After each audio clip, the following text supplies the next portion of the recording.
আসসালামু আলাইকুম রহমতুল্লাহ। চরমোনাই চাইছে চরমোনাই নেতাদের ফাঁসি হোক। আওয়ামী লীগ পুনর্বাসন। ফেসে যাচ্ছে ডক্টর মোহাম্মদ ইউনূস, ফেসে যাচ্ছে এনসিপি, ফেসে যেতে যাচ্ছে জামাত ইসলামী। হেফাজতের কারসাজিতে ইসলামের নিধনের ব্যবস্থা চলছে। আজকে বাংলাদেশের সেই বিষয় নিয়ে আপনাদের সামনে কথা বলবো। অনেক গুরুত্বপূর্ণ বিষয় আপনাদের সামনে নিয়ে এসেছি, যেটি খুবই খুবই এই মুহূর্তে আপনাদেরকে জানার দরকার। কেন আওয়ামী লীগ এমপিরা মুক্তি পাচ্ছে? একে একে 11 জন এমপি আজকে মুক্তি পেয়েছেন, এবং প্রত্যেকটা নেতাকর্মী যারা বিভিন্ন জায়গায় ছিল, স্থানান্তর হয়েছিলেন, বাড়ি ছাড়া হয়েছিলেন, ঘর ছাড়া হয়েছিলেন, সেই ব্যক্তিরা বিএনপি সরকার গঠনের সাথে সাথে বাড়িতে ফেরা শুরু করেছে। আমরা দেখতে পেয়েছি, আমাদের এলাকাতেও দেখেছি। জামাতের উপরে শুরু হবে অমানবিক অমানসিক নির্যাতন। সেটার পথেই বিএনপি হাঁটছে, কিন্তু কতটুকু পারবে সেটার বিষয়। আর রোহিঙ্গা বাংলাদেশে পুনর্বাসন যেমন হয়েছেন, আর বাংলাদেশের অরিজিনাল সিটিজেন যারা মাতৃভূমি জন্মভূমির জন্য জীবন মৃত্যুর অবস্থায় তারা সবসময় দেশের প্রতি ভালোবাসা দেখায়, আজকে তারাই রোহিঙ্গা হতে চলছে এবং রোহিঙ্গা হবে। এই সামগ্রিক বিষয় নিয়ে আজকের আলোচনা, যে বিষয়টি নিয়ে আপনারা অনেকেই উদ্বেগ প্রকাশ করেছেন, অনেকেই জানতে চেয়েছেন আগামীর বাংলাদেশ কি হচ্ছে, কেন হচ্ছে, এই সামগ্রিক বিষয় নিয়ে আজকের ছোট্ট একটি আয়োজন।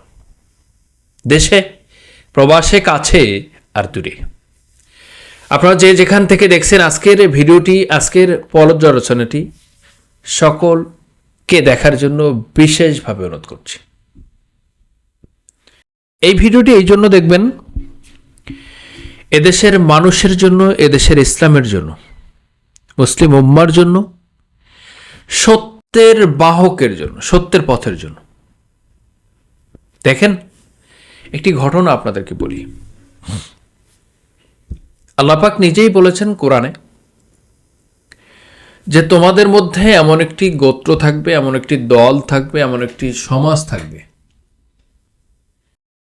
যাদের আমি উঠিয়ে দিব ক্ষমতা, যাদের হাতে আমি ক্ষমতা তুলে দিব, কিন্তু তোমরা তাদেরকে কিছুই করতে পারবে না, একমাত্র আমি আল্লাহ ছাড়া। কেন? এই কারণটা কেন হবে, কেন হচ্ছে বা কেন হবে, এটা মহান আল্লাহ তাআলা বলেছেন যে তোমরা সময় পেয়ে, সুযোগ পেয়ে, সব কিছু পেয়েও যদি তোমরা কাজে না নামো, কাজে না বসো, আন্দোলনে না নামো, সংগ্রাম না করো, নিজেদের পরিবর্তনের না চেষ্টা চালাও, নিজেদের ভাগ্যের পরিবর্তন না চাও, দিন প্রতিষ্ঠার কাজ না করো, তাহলে অবহেলায়, অবজ্ঞায়, বিলাসিতায়, উদাসীনতায় যদি তোমরা কাটাও, তাহলে তোমাদের মধ্যে এমন একটি জাতিকে আমি উঠিয়ে দেব, এমন একটা জাতিকে আমি প্রেরণ করব, এমন একটি জাতির হাতে ক্ষমতায়ন করব, যে জাতিকে তোমরা কিছুই করতে পারবে না, একমাত্র আমি আল্লাহ ছাড়া। এবং সে জাতি কিন্তু নির্লজ্জ থাকবে, বেহায়া থাকবে, নির্বোধ থাকবে, মূর্খতা থাকবে, সকল বিষয় তাদের মধ্যে এই ধরনের থাকবে। কিন্তু তারা কিন্তু মানুষের প্রতি জুলুম করবে, তারা কিন্তু মানুষের মধ্যে অত্যাচার করবে, তারা কিন্তু হকের প্রতি বিদ্বেষ করবে। এই সামগ্রিক বিষয় নিয়ে আল্লাহ কিন্তু আমাদেরকে মেসেজ দিয়ে জানিয়েছেন। কখন জানিয়েছেন? শেখ হাসিনা চলে যাওয়ার পরে না, এটা জানিয়েছেন 1400 বছর আগে রাসূল পাক সাল্লাল্লাহু আলাইহি ওয়াসাল্লামের আনীত বিধানের মধ্যে দিয়ে। তখন জানিয়েছেন যে রসুল আলামিন বলে উপাধি পেয়েছিলেন, যে রসুল মানুষের ভালোবাসায় সিক্ত হয়েছিলেন, যে রসুল মানুষের আমানতদারিতে বিশ্বাসী ছিলেন, যে রসুলের ব্যবহারে সমাজ মানুষ মুগ্ধ হয়েছিলেন, সেই রসুলকে কিন্তু মার খেয়ে যেতে হয়েছিলেন। কাদের হাতে? যারাই আলামিন বলে উপাধি দিয়েছিলেন, যারাই রসুলকে সত্যবাদী বলে উপাধি দিয়েছিলেন, যারাই রসুলকে একজন ভালো মানুষ বলে রূপান্তরিত করেছিলেন, এই তারাই কিন্তু রসুলকে মার দিয়েছিলেন তায়েফের মাঠে। বিশ্বাস করতে পারেন? আপনি যখন কোরআনের ব্যাখ্যা করবেন, কোরআনের তাফসির করবেন তখন সমস্যা। কিন্তু কোরআন আপনি সারাদিন পড়ে যান, একবারে প্রথম সূরা ফাতিহা থেকে সূরা নাস পর্যন্ত আপনি পড়ে যাবেন, কেউ কোনো বাধা করবে না, আপনাকে আরও উৎসাহিত করবে। যেমন চরমনায়ের মাহফিল হয়, সরসিনার মাহফিল হয়, বিশ্ব ইজতেমা হয়, সেখানে দেখবেন যে কখনোই বাধাগ্রস্ত হয় না। কিন্তু কোরআনের বিধিবিধানকে, কোরআনের বাস্তবতাকে যখন সমাজে তুলে ধরবেন, সেই বাস্তব রূপ যখন দিতে বলবেন, সেই বাস্তব রূপের জন্য যখন কাজ করবেন, সেই বাস্তব চিত্রকে নিয়ে আপনি যখন সমাজে কাজ শুরু করে দিবেন, সমাজ উন্নয়নের কাজ, দিনী কাজ, কোরআন আন্দোলনের কাজ, দিন প্রতিষ্ঠার কাজ, তখনই কিন্তু আপনাকে বাধাগ্রস্ত করবে। তখনই আপনি হয়ে যাবেন জাদুকর, তখনই আপনি হয়ে যাবেন রাজাকার, তখনই আপনি হয়ে যাবেন এদেশের জঙ্গিবাদ, তখনই হয়ে যাবেন এদেশের দেশদ্রোহিতা। এখন বলুন, আমি যে কথাগুলো বলছি আপনি এর বিপক্ষে না পক্ষে? আপনাকে এই বিষয়গুলো জানতে হবে, আপনাকে এই বিষয়গুলো অ্যানালাইসিস করতে হবে। মানুষের হিসাব হবে কিয়ামতের মাঠে, এবং এই মানুষের যাদের মস্তিষ্ক আছে, যারা ভালো মন্দ বিচার করতে পারে, যারা ভালো এবং খারাপ বুঝতে পারে, যারা গরম এবং ঠান্ডাকে অনুভব করতে পারে, তাদের বিচার হবে। কিন্তু যারা পাগল, যারা যাদের ব্রেন বিকৃত, যাদের মস্তিষ্ক নষ্ট, তাদের বিচার আল্লাহ পাক করবেন না। কারণ তাদের বিচারটাই কিভাবে করবে? তারা তো কিছু জাজ করতে পারে না, তারা কিছু বুঝতে পারে না, তারা ভালো মন্দ জানে না, কোনটা ডান কোনটা বাম জানে না, কোনটা রোড কোনটা রাস্তা এটাও জানে না, কোনটা ভালো খাবার কোনটা খারাপ খাবার এটাও জানে না, কোনটা পড়তে হবে আর কোনটা খুলে ফেলতে হবে এটাও জানে না। সুতরাং তাদের বিচার হবেই না, তারা একমাত্র জান্নাতি। এটাই হচ্ছে আল্লাহ পাকের নির্দেশ। কিন্তু আমি যেটা বুঝতেছি, আপনাদের কাছে যেটা এক্সপ্লেন করতেছি, আজকের ছোট্ট বিষয়টা আমি আপনাদেরকে বলছি। চরমোনাই যেভাবে বাতিলের সাথে বাতিলের কথা শুনে যেভাবে ইসলামী আন্দোলনের পথ থেকে মুসলিম উম্মাকে রক্ষা করার ভিতর থেকে বেরিয়ে গিয়েছেন, এই চরমোনাই আগামীতে বিপদগ্রস্ত হচ্ছে, এই ইউনুস আগামীতে ফেসে যাচ্ছে, এই এনসিপি আগামীতে ফেসে যাচ্ছে, এই জামাত করাপ্টেড হচ্ছে। কেন হচ্ছে? আজকে যাদের কথা ছিল জুলাই সনদ বাস্তবায়ন করা, যারা যেই জুলাই সনদের জন্য নির্বাচন পেয়েছেন, সুষ্ঠু একটা পরিবেশ পেয়েছেন, সরকার গঠন করেছেন, আজকে তারা সেগুলোকে বৃদ্ধাঙ্গুল দেখিয়েছেন। আজকে তারা সেই শপথটি গ্রহণ করেনি। কখন করেনি?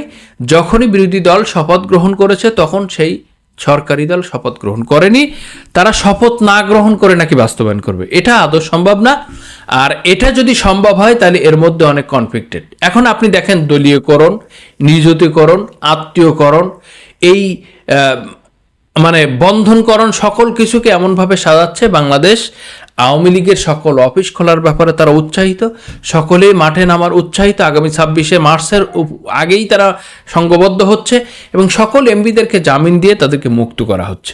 এখন বলুন, জিয়াউর রহমান সাহেব যখন বহুদলীয় গণতন্ত্রের পুনরুদ্ধার করেছিলেন, পুনর্বাসন করেছিলেন, তখন কাদেরকে এনে নিজের বিপদ ডেকে এনেছিলেন? এবং জিয়াউর রহমানের স্ত্রী বেগম জিয়া, বাংলাদেশের আপসহীন নেত্রী যাকে বলা হয়, তিনি কাদেরকে মিন করে বলেছিলেন যে সাপকে বিশ্বাস করা যায় কিন্তু আওয়ামী লীগকে বিশ্বাস করা যাবে না? এই সামগ্রিক বিষয় নিয়ে যখন জামাত ইসলামের নেতৃবৃন্দকে ফাঁসি দেওয়া হয়েছিলেন, হত্যা করা হয়েছিলেন, রাজাকার তকমা দেওয়া হয়েছিলেন, যুদ্ধ অপরাধী তকমা দেওয়া হয়েছিলেন, তখন তিনি বিরোধিতা করেছিলেন সবচেয়ে বেশি। এবং তিনিই বলেছিলেন একটি মানুষ রাজাকার নাই, একটি মানুষ যুদ্ধ অপরাধী নাই, এরা সবই ভালো মানুষ, এদেরকে মিথ্যা অপবাদ, অবজ্ঞা এবং রাজনীতির প্রতিহিংসার কারণে আজকে তাদেরকে হত্যা করা হচ্ছে। এই সামগ্রিক বিষয় নিয়ে যিনি কথা বলেছিলেন তিনিই হচ্ছে এদেশের আপোষহীন নেত্রী বেগম জিয়া। এখন কথা হচ্ছে, আমি যেগুলো বলছি যে ইউনূস ফেসে যাচ্ছে কেন? আজকে শাহাবুদ্দিন চুপ্পু, যিনি আপাদমস্তক আওয়ামী লীগের, আওয়ামী লীগ থেকে তৈরি করা বলা যায়, তিনি ক্রপটেড, দুর্নীতিবাজ, দখলবাজ এবং দুবাই সিটিজেনশিপ, সে কিন্তু দুবাই রেসিডেন্ট, সে কিন্তু দুবাইয়ের স্থায়ী বাসিন্দা। এখন এই চুপ্পু এতদিন কথা বলে নাই, এখন এসে ইউনূসের বিরুদ্ধে কথা বলছে। ইউনূস তো আন্তর্জাতিক প্লেয়ার, কিন্তু ইউনূসের বিরুদ্ধে কথা বলছে। আর এর আগে কথা বলছিল শেখ হাসিনা থাকাকালীন বিএনপির বিরুদ্ধে। অথচ বিএনপি তাকে নিয়ে সবসময় শোরগোল করছে, তাকে নিয়ে আনন্দ ফুর্তি করছে, তাকে নিয়ে অনুষ্ঠান করছে, তাকে নিয়ে বিভিন্ন প্রোগ্রাম করছে। এই সামগ্রিক বিষয়ে বোঝা যায় যে আওয়ামী লীগ বিএনপি সমঝোতা হয়েছেন, কিন্তু ক্ষতিটা কার হচ্ছে আপনি হিসাব করুন। আজকের বাংলাদেশে যে পরিস্থিতি চলছে, ইসলাম নিধনের ব্যবস্থা হবে। ভারত, আওয়ামী লীগ আর বিএনপি এই তিনটা দল মিলে যে পজিশন করছে, যে ঐক্য হচ্ছে, যে বিষয়টা হচ্ছে, সেটার মৌলিক কারণ হচ্ছে বাংলাদেশের বিশ্ববিদ্যালয়ের নির্বাচনগুলো যেভাবে বিজয় লাভ করেছে, এই নির্বাচনে যেভাবে বিজয় লাভ করেছে, সবকিছু তারা জানে। এই বিষয়টাকে, উত্থানটাকে ঠেকানোর জন্য আজকে তাদের এই সংঘবদ্ধ, আজকে তাদের এই অবস্থানকে, এই পরিবেশ তৈরি করার ক্ষেত্রে এই সৃজন, এই সূচনা, এই অবস্থানকে তারা কিন্তু দৃঢ় করতে যাচ্ছে। কেন করতে যাচ্ছে? তারা জামাত ইসলামকে ঠেকাতে। এবং সবচেয়ে বেশি বাংলাদেশে গ্রহণযোগ্য পাচ্ছে মানুষের কাছে জামাত ইসলাম এবং ছাত্র শিবির। এই সামগ্রিক বিষয় নিয়ে তারা নির্বাচনের আগে সবচেয়ে বড় কাঠ খেলছিলেন হিন্দুদের মাঝে, আওয়ামী লীগের মাঝে, যে তোমরা যদি না ভোট না দাও তাহলে আওয়ামী লীগ কিন্তু আসতে পারবে না, তোমরা যদি হ্যাঁ ভোটের পক্ষে থাকো তাহলে সংবিধান ৭২ বাতিল হয়ে যাবে। এই সামগ্রিক কাঠ খেলে তারা আজকে ক্ষমতায় বসেছেন, ইঞ্জিনিয়ারিং করে হোক, অনেক অভিযোগের পরে হোক, যেভাবে হোক বসেছেন। কিন্তু তারা যদি ভালোভাবে দেশ চালাতো, ভালোভাবে সিস্টেমে চালাতো, বিরোধী দলকে বিরোধী দল মনে করতো, তাদের কথা মানতো এবং সকল বিষয়কে যদি খেয়াল করতো, আজকে বাংলাদেশ সিঙ্গাপুরের একটা অবস্থায় চলে যেত। কিন্তু সেটা না করে তারা আওয়ামী লীগকে পুনর্বাসন করার জন্য, আওয়ামী লীগের অফিস খোলানোর জন্য, আওয়ামী লীগের নেতাকর্মীদের বাইরে আনার জন্য তারা উদ্বেগ, ব্যস্ততা এবং তাদের সামগ্রিক কাজ সেভাবেই চলে আসছে। ভারতের কাছে যে দস্তখত দেওয়া হয়েছে সেটার ব্যাপারে আগামীতে আমরা আপনাদের কাছে একটি ভিডিও উপস্থাপন করব। যদি আপনারা চান কমেন্টে জানিয়ে দেবেন। আপনাদের কাছে সকল বিষয় তথ্য দিয়ে চেষ্টা করব আমাদের কাছে যে বিষয়গুলো এসেছে সে বিষয়গুলো আপনাদেরকে জানানোর জন্য। সকলেই ভালো থাকবেন। আজকের মতামতটি আপনাদের কাছে কেমন হয়েছে, কি মনে হয়েছে, সামগ্রিক বিষয় যদি আপনারা জেনে থাকুন, বুঝে থাকুন, অবশ্যই এর ব্যতিরিক্ত বা এর বিতর্কিত কিছু থাকলে অথবা আপনার কাছে কিছু থাকলে আপনি আমাদেরকে জানাতে পারেন। আমাদের ইমেইল, আমাদের মেসেজ, আমাদের হোয়াটসঅ্যাপ, আমাদের টেলিগ্রাম, সব জায়গাতে আপনি আপনার সঠিক তথ্যটি পাঠাতে পারেন। দেখা হবে আগামী ভিডিওতে। সে পর্যন্ত ভালো থাকুন। আল্লাহ হাফেজ। আসসালামু আলাইকুম ওয়া রাহমাতুল্লাহি ওয়া বারাকাতুহু।